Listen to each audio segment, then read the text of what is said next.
Wassail, beautiful people. So, the rock pods will not go away.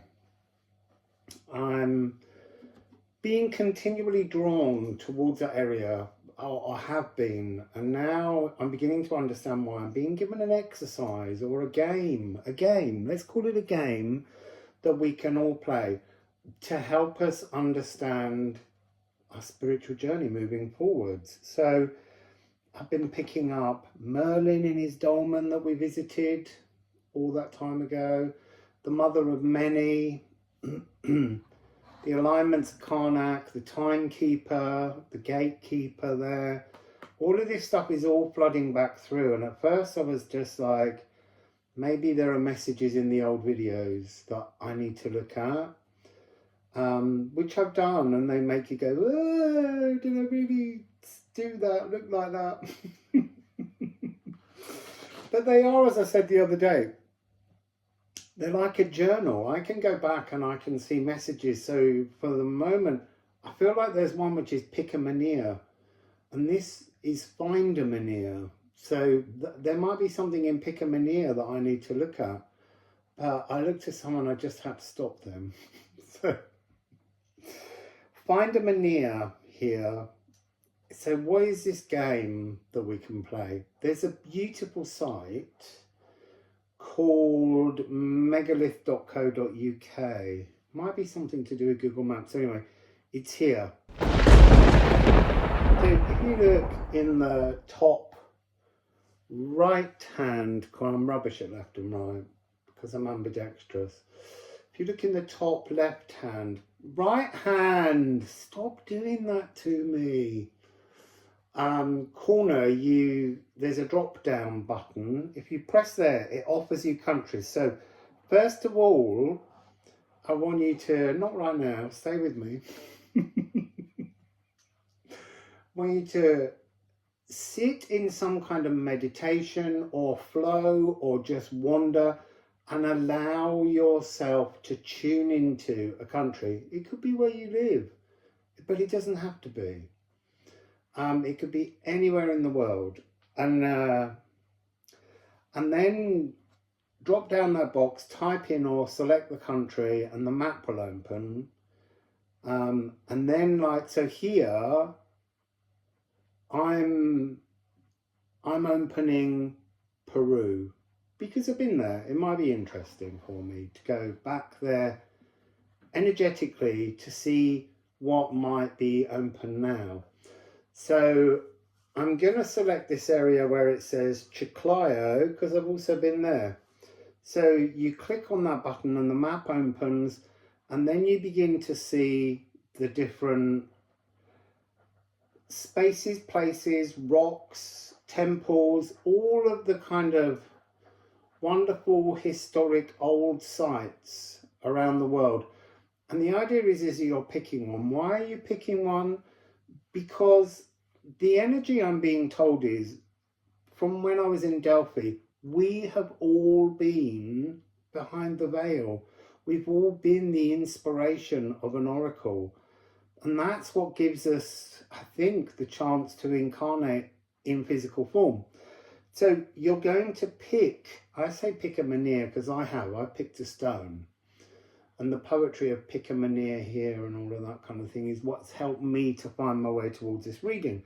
But you're picking some kind of sacred site, Neolithic rock, old village, I don't know. But then you're going to acknowledge that at some point, all the way up in Manatabi, you were trying to inspire, learn how to inspire beings to create sacred emblems, like menhirs, like Stonehenge, like a temple, to inspire them to create. You can't tell them, make them, you can only inspire. So that's part of the game in your head is, what were you trying to inspire through your sacred object.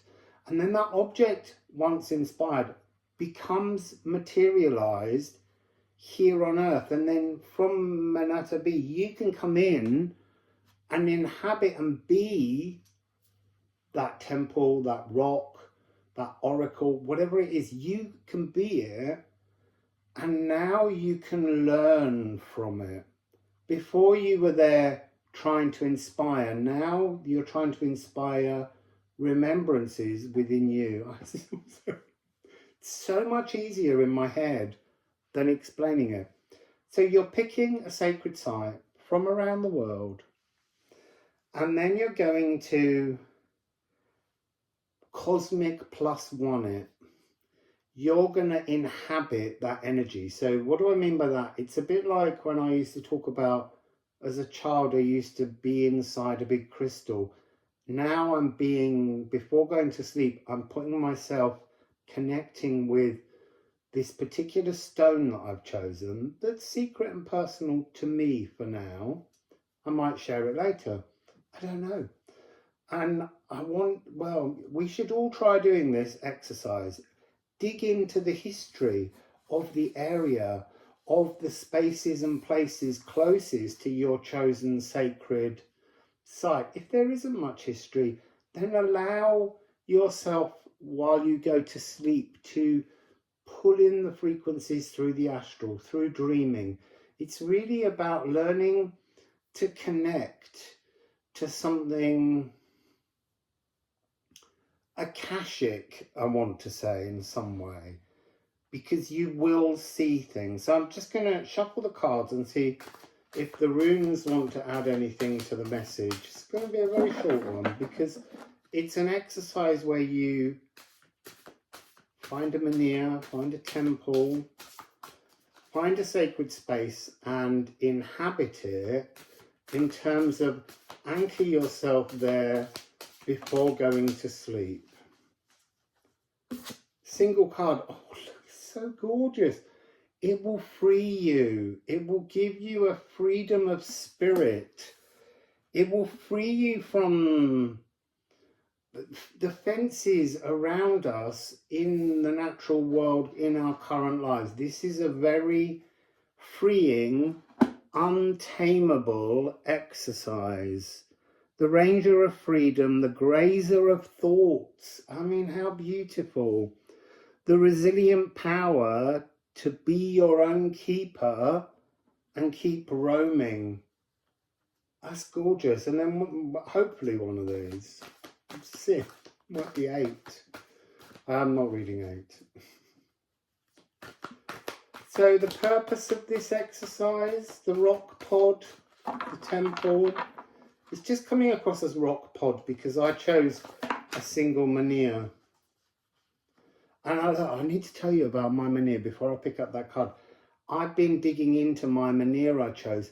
I've found references in the history to that place, to my surname, and it's not in this country, but my surname.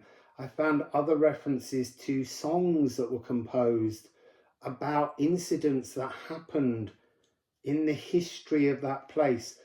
It's all become really interesting to just tune in, do a little bit of research, put myself into that energy and go to sleep. Tangible path of potential, semi-sextile, tasting incoming possibilities, building blocks, beginning a different dance of life, drawing in new feelings and possibilities, working with the cosmos to create fresh cycles. They're really beautiful. 2 frequencies here, almost the natural world in which this sacred symbol, emblem is situated, is planted, and then this is the sort of the esoteric pathway of all of the details that are on offer. There's a part of me that thinks we all may have been a rock. I truly believe that. We've all been inspiration before we incarnate. But this is not, I don't think this is about remembering what you saw then. That was an exercise in preparation. This is about tuning in and being given new esoteric, energetic freedoms. That's what it feels like. It feels like it's offering us freedom to unburden, because these things are ancient and they've seen a lot. So we need to start seeing what they've seen. And it could be that it's somewhere that you were truly as an inspiration to the incarnated. But it's just, such a fun exercise. I'm having so much fun. So 257, that might help someone in searching. If you find somewhere and you're not feeling very connected when you dig into it, pick another Menhir or Cromlech or Dolman or Temple. You know, there are no rules to any of this. This is just something I'm doing that's giving me enormous comfort, but I'm being told it gives us an energetic freedom. It's unlocking a static, sticky frequency. It's allowing us to shed and to engage with new possibilities. So it's a great idea. So megalith.co.uk. Wassail.